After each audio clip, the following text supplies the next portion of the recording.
আপনাদেরকে একটা প্রমাণ দিই, 3.5 মাস হয়েছে মাত্র, না হাসিনার পতন হয়েছে 3.5 মাসের থেকে 2-1 দিন বেশি হতে পারে, বা 3.5 মাস। অথচ গতকাল বাংলাদেশ ব্যাংকে একটা নির্বাচন হয়েছে তাদের অফিসারদের, আপনারা এটাকে ইগনোর করছেন।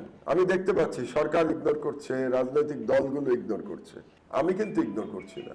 সেই নির্বাচনে ফ্যাসিবাদ সমর্থিত প্যানেল পূর্ণ প্যানেলে জয়লাভ করেছে 3.5 মাসের মধ্যে।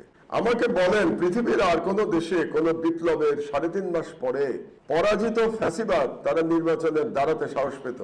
তাহলে বাংলাদেশে সাহস পেল কেন? শুধু সাহসই পায় নাই, তারা পালিয়ে না গিয়ে সাহস পেয়েছে এবং তারা জয়লাভ করেছে।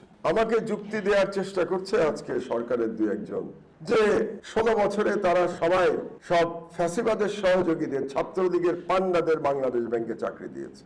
তো বাংলাদেশ ব্যাংকে চাকরি দিয়েছে, সুতরাং ইলেকশন রেজাল্টে তারা ফ্যাসিবাদের পক্ষে রায় দিয়েছে। আমার প্রশ্ন